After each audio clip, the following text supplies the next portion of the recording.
Empat Menteri Jokowi yang dipanggil Hakim MK, Ketua Tim Hukum Nasional Ganjar Mahfud Todung Mulya Lubis pun berharap Presiden Joko Widodo ikut dihadirkan dalam sidang sengketa Pilpres 2024. Pertanyaan besarnya, mungkinkah Hakim MK memanggil Presiden Joko Widodo?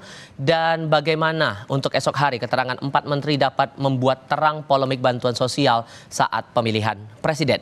Kami akan diskusikan bersama dengan para narasumber. Bergabung saat ini Wakil Ketua Umum DPP Partai Gerindra sekaligus juru bicara TKN Prabowo Gibran Habibur Rahman, dan juga sudah bergabung saat ini dosen hukum tata negara sekaligus peneliti Posdem Universitas Andalas Ferry Amsari. Selamat sore semuanya, apa kabar? Selamat sore. Terima kasih seluruhnya sudah hadir dalam diskusi kali ini. Bang Ferry, secara sistem yang ada, apakah memungkinkan Hakim Konstitusi memanggil Presiden Joko Widodo untuk dimintai keterangannya soal sengketa hasil Pilpres? Siapapun yang dianggap oleh Hakim Konstitusi layak diperdengarkan keterangannya tentu bisa dipanggil sebagai saksi ataupun ahli, bergantung kemudian peran masing-masing. Nah, kalau kita lihat ya di dalam pasal 17 Undang-Undang Dasar disebut bahwa menteri-menteri ini adalah pembantu presiden. Dan di ketentuan pasal 3 Undang-Undang Kementerian Negara ditentukan bahwa para menteri itu bertanggung jawab kepada presiden. Artinya dalam melaksanakan tugas para menteri tentu saja semua dikendalikan dan diatur oleh presiden, dan setiap tindakannya dipertanggungjawabkan kepada presiden. Oleh karena itu sebenarnya intelektual dadernya kalau memang ada tuduhan yang berkaitan dengan bantuan sosial itu semestinya memang presiden. Nah, diurai saja sebenarnya apa yang dikemukakan oleh pemohon 01 dan 02 atau Capres 01 dan 03 itu. Apakah tuduhan itu benar? Satu. Kedua, presiden ini kan juga adalah warga negara Indonesia yang berhak untuk membela dirinya. Dalam konteks ini, keberadaan presiden, hadirnya presiden juga dikaitkan dengan upaya dirinya untuk membela berbagai tuduhan yang mengarah kepada dirinya. Jadi dua hal ini penting dan saling berkaitan dengan hak-hak warga negara juga. Memungkinkan tapi mendesak tidak menurut Anda? Kalau merujuk dari permohonan dari dua pihak, dari 01 dan juga 03? Kalau didengar dan dibaca permohonan 01 dan 03, bisa kelihatan bahwa tudingan itu kan mengarah kepada presiden. Presiden yang menentukan penjabat, presiden yang mengatur bagaimana bansos dikerahkan, presiden juga dituduh menghadirkan berbagai kepala desa melalui para pembantunya. Jadi tudingan itu mengarah kepada presiden, bukan sekedar kepada para menteri. Oleh karena itu sangat urgent keberadaannya. Di sisi lain juga Bang Habib, barusan ada koalisi masyarakat sipil yang juga meminta Hakim MK untuk mendatangkan atau meminta Presiden Jokowi hadir memberikan keterangan di Mahkamah Konstitusi. Menurut Anda, suara koalisi masyarakat sipil ini sah-sah saja sebagai pendapat atau ada hal lain yang Anda cermati dari sini? Ya, dalam konteks demokrasi sah-sah saja koalisi masyarakat sipil berpihak kepada salah satu paslon ya, atau salah dua paslon. Ya, tapi memang elegannya membuka diri saja bahwa memang mereka memiliki afiliasi politik ke paslon tersebut. Nama presiden muncul itu, tadi disebut nama presiden banyak disebut, bukan karena fakta, bukan karena keterangan saksi, bukan karena alat bukti, tapi karena difitnah, karena dituduh, karena digiring dalam permohonan maupun dalam pernyataan-pernyataan paslon 1 dan paslon 3 ya. Jadi bukan karena adanya fakta, misalnya saksi mendengar ya, kemudian ada alat bukti surat presiden, nggak ada sama sekali alat bukti. Nah, ini kan serangan politik ya, biasalah ya, aktivis pun berpolitik ya, silakan saja ya, kan ini serangan politik yang diorkestrasi ya, yang dilakukan karena memang mereka tidak memiliki senjata untuk melakukan yang namanya serangan secara hukum. Kita lihat ya, anatomi struktur permohonan paslon 1 dan paslon 2 semuanya kan out of the box. Kenapa out of the box? Karena mereka nggak bisa kumpulkan bukti, tunjukkan bukti, klaim-klaim kecurangan ya yang menjadi alasan kekalahan mereka. Ini kan orang-orang kalah, orang-orang yang sudah dihukum oleh rakyat pada tanggal 14 Februari yang lalu, ya, dengan tidak dipilih oleh rakyat, cari-cari dalih, cari-cari alasan. Kalau Anda cermati, ya, sejak awal kan mereka callingnya panggil menteri dan lain sebagainya. Sehingga secara singkatnya menurut Anda dorongan untuk memanggil presiden ini tidak terlalu urgent? Bukan persoalan tidak terlalu urgent, makanya saya mau sampaikan, ya. Awal lalu tiba-tiba muncul presiden ini. Ya, ini kan serangan politik. Dalam konteks hukum, ya, kami tidak khawatir. Ya, tapi apakah urgent atau tidak? Tapi dalam konteks politik, ya harus terus terang dikatakan ini serangan politik. Karena di bidang hukum mereka punyanya peluru hampa gitu loh. Nggak punya bukti-bukti, nggak punya petunjuk sedikit pun soal kecurangan yang mereka klaim, ya kan?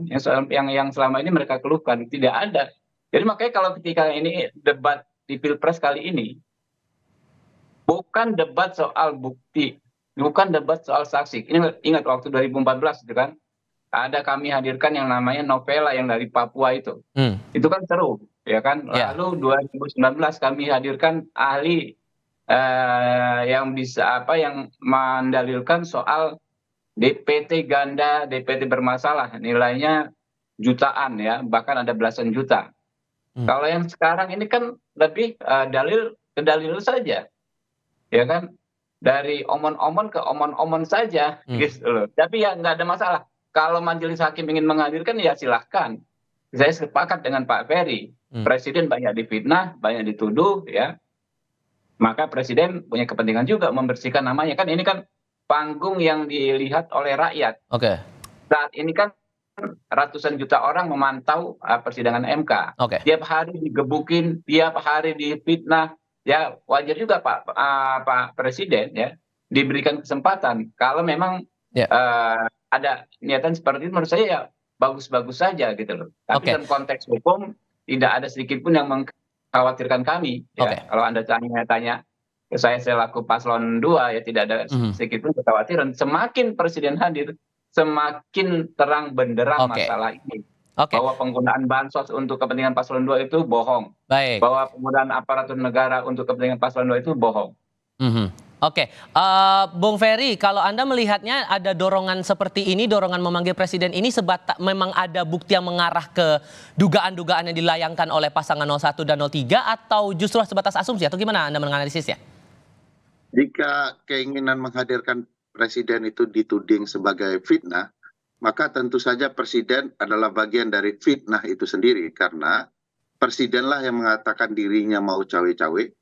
Presiden juga yang mengatakan dirinya ingin menggunakan data intelijen untuk mengetahui dapurnya partai politik. Presiden pula yang kemudian kemana-mana berjalan dengan pasangan capres tertentu. Presiden juga yang terlibat memberikan bansos. Jadi presiden sedang memfitnah dirinya untuk bertanggung jawab, hadir di dalam sidang menjelaskan apa yang dia lakukan. Bagian dari politik gentong babi yang dikenal dalam dunia kepemiluan sebagai bentuk kecurangan. Bagian dari yang perlu diketahui bahwa secara konstitusional presiden adalah pimpinan, kepala negara dan kepala pemerintahan, penyusun kabinet, di mana para menteri bertanggung jawab. Saya mau kasih contoh, ya. Di dalam Undang-Undang Kementerian Negara itu, pasal 14-nya, ditentukan bahwa menteri koordinator itu dibentuk sebagai untuk menjalankan fungsi koordinasi. Jadi tugasnya hanya koordinasi. Dia tidak menjalankan tugas teknis. Nah, kenapa tiba-tiba menjelang pemilu dia menjalankan tugas teknis, membagi-bagikan bansos? Padahal kalau bicara Undang-Undang 11 2009, junto Undang-Undang 14 2019, ditentukan bahwa tugas yang mengatur, membagikan dan segala macamnya soal bansos adalah tugas Menteri Sosial. Sementara Menteri Sosial tidak dilibatkan. Kita mau tanya kepada Presiden, konsep ini aturannya dari mana? Memang ini masih dorongan saja seperti itu. Tapi yang menjadi real esok hari adalah pemanggilan terhadap 4 menteri yang bakal dijadwalkan berlangsung pada pukul 8 pagi di Mahkamah Konstitusi. Nah, sejauh mana keterangan 4 menteri ini bisa membuktikan tuduhan kecurangan yang dilayangkan oleh para pemohon? Tapi kita akan lanjutkan di sesi berikutnya, ya. Kami harap Anda tetap bersama kami di Kompas Petang. Selain masalah dorongan Presiden diminta untuk memberikan keterangan juga di Mahkamah Konstitusi, hal lainnya juga yang menarik dicermati adalah esok hari pemanggilan terhadap 4 menteri di Kabinet Indonesia Maju untuk dimintai keterangannya di Mahkamah sehubungan langsung dengan sengketa yang dilayangkan oleh tim hukum nasional Anies Mohaimin dan juga dari tim hukum Ganjar Pranowo Mahfud MD. Merespons dari hal ini juga Bang Ferry, sejauh mana kemudian bisa mencermati pernyataan dari 4 menteri ini dan bisa membuktikan ada dugaan kecurangan itu tadi, Bang Ferry? Ya, kalau kemudian para pihak mencoba termasuk sebenarnya kan begini, pemanggilan para menteri itu dibatasi hanya hakim konstitusi yang bisa melakukan elaborasi berupa pertanyaan-pertanyaan. Jadi fungsi para pihak hanya menyaksikan, ini problematikanya. Sehingga itu akan menjadi indikator penting apakah mahkamah betul-betul mampu memberikan pertanyaan-pertanyaan yang akan membongkar berbagai peristiwa yang dicurigai oleh para pemohon. Pada titik lain, jika mahkamah kemudian tidak mampu menggali, para pihak tidak diberikan kesempatan untuk memberikan pertanyaan yang bagi saya sangat penting untuk dilakukan, dan itu adalah hak mereka di dalam proses pengadilan. Jadi agak janggal juga sifat mahkamah membatasi bertanya, padahal ini saksi-saksi yang memiliki hak yang sama di hadapan hukum, meskipun jabatannya menteri dengan saksi-saksi yang lain. Oleh karena itu, besok akan sangat bergantung kepada MK. Satu, apakah pertanyaan itu akan bisa memperlihatkan telah terjadi kecurangan, atau akan mengarah bagaimana perbuatan curang dilakukan selama pemilu, dan kemudian bagaimana kebijakan dan peran berbagai penyelenggara negara, terutama juga presiden, dalam menentukan politik gentong babi, terutama dana bansos digelontorkan. Sebagai pengetahuan umum juga Bang Ferry, sebetulnya untuk pemanggilan menteri ini kan dari pihak mahkamah kan, tidak mewakili dari pihak pemohon maupun juga termohon begitu. Apakah sepenuhnya pertanyaan itu akan datang dari mahkamah atau bisa dari pihak lain juga yang ikut terlibat dalam sidang itu? Pemanggilan awal dilakukan oleh para pemohon, tetapi mahkamah mengambil alih. Mereka lah yang akan melakukan pemanggilan. Tentu saja itu jauh lebih kuat ya, mahkamah memanggil. Cuman mahkamah menentukan bahwa hanya mereka yang boleh bertanya. Nah, ini problematika tersendiri ya, mahkamah tidak memperkenankan pihak-pihak untuk bertanya. Kan sebenarnya pihak Bang Habib juga punya hak ya, untuk memberikan pertanyaan, mengkonter hal-hal yang sebelumnya patut diduga itu adalah perbuatan curang. Jadi semua pihak sebenarnya harusnya diberikan kesempatan bertanya. Oke, di sisi lain juga sudah ada respon dari menteri-menteri yang akan dipanggil esok ini, termasuk salah satunya adalah Menteri Sosial Tri Risma hari ini. Ia menyatakan siap hadir memenuhi panggilan MK untuk diminta keterangannya dalam sidang esok hari. Kita coba dengarkan terlebih dahulu ya Bang. Itu aja. Aku ngomong apa ya, aku nggak tahu besok ngomong apa. Ditanya apa belum tahu. Jadi besok pasti datang ya? Ya datang lah, diundang lah. Insya Allah. Ya nggak tahu, aku belum tahu pertanyaannya. Iya kan, tergantung pertanyaannya toh. Partai sendiri ada arahan itu Bu? Nggak ada. Kalau dari Pak Jokowi? Nggak ada. Di satu sisi dari pemohon menyatakan bahwa ada imbas bansos yang mempengaruhi suara dari pemilihan presiden. Tapi di sisi lainnya juga dari pihak terkait menyatakan bahwa ya ini tidak ada kaitan sama sekali terutama dengan bansos. Melihat dinamika ini terutama dipanggilnya Menteri Sosial dalam sidang esok hari, gimana dinamikanya menurut Anda Bang Ferry? Ya biasalah ya, antar para pihak tentu membangun argumentasi masing-masing. Tetapi secara ilmiah dan bukti-bukti konkret yang ada, sebenarnya sulit dipungkiri bahwa politik gentong babi yang berupa penyerahan atau pembagian dana insentif negara untuk pihak-pihak tertentu dapat terpilih kembali memang di dunia juga terjadi dan dikenal sebagai bentuk kecurangan yang memanfaatkan dana negara. Jadi sebenarnya konsep bansos, BLT, PKH dan lain-lain sebagai politik gentong babi memang dikenal jamak oleh teman-teman kepemiluan sebagai bentuk kecurangan. Nah besok saya yakin ya mahkamah juga mengenal konsep ini sebagai bentuk kecurangan, dan kalau diingat kasus beberapa di pilkada ya, Seibu Raijua dan Kota Waringin yang dulu pernah terjadi, konsep-konsep gentong babi dalam bentuk-bentuk yang kurang lebih sama juga terjadi. Oleh karena itu, tinggal besok Mahkamah melakukan pertanyaan-pertanyaan yang bisa mengungkap fakta-fakta. Misalnya, kenapa yang digunakan data untuk pembagian bansos bukanlah data dari Kementerian Sosial, tetapi malah kepada kementerian koordinator tertentu yang bukan tugas mereka secara undang-undang dan ketentuan yang ada. Nah, ini kan pertanyaan penting yang bisa memperlihatkan bagaimana dana insentif berupa Oke. bansos itu ditimpangkan untuk kepentingan pemilu. Oke, saya coba ke Bang Habib kembali kalau begitu. Bang Habib masih mendengar suara saya, Bang? Oke, Bang Habib, besok ini kan 4 menteri dipanggil oleh Mahkamah Konstitusi. Dan salah satunya adalah menteri yang terafiliasi dengan 02, Pak Erlangga Hartarto. Apakah ini tidak akan menjadi tantangan nanti saat akan digali atau mendengar keterangannya? Sejauh mana nanti akan mencermati keterangan itu? Ya, yang saya pahami besok itu kan pemberi keterangan, ya, bukan saksi. Nah, karena itu dalam konteks konflik kepentingan saya pikir tidak relevan. Begitu juga kan ada Ibu Risma kan menteri dari PDI Perjuangan, ya, nggak akan ada masalah. Cuma mereka hanya akan ditanya, ya kan, apa yang mereka praktekkan dalam kerjakan sebagai kapasitas sebagai menteri terkait. Ya. Dari disitulah menurut saya akan terbuka semua, ya, bahwa tuduhan-tuduhan tersebut tidak benar adanya. Bagaimana nanti dibuka misalnya kesepakatan awal, perencanaan awal, ya, minute of meetingnya, pemberian bansos. Lalu dibuka juga bagaimana siklus distribusi bansos. Kemudian juga alasan-alasan misalnya mekanisme distribusi bansos yang dikatakan berubah. Apakah karena memang ada penyederhanaan? Kalau dulu kan penyederhanaan ini yang saya dengar karena ada kasus tipikor, ya, di mana Menteri Sosial sebelum Bu Risma, ya, juga kader partai politik tertentu ditangkap tangan melakukan korupsi dana bansos, dan masih banyak kasus-kasus terkait bansos yang memang belum selesai. Apakah penyederhanaan itu, ya kan, ya, semacam shortcut itu alasannya itu nanti sama-sama kita dengar.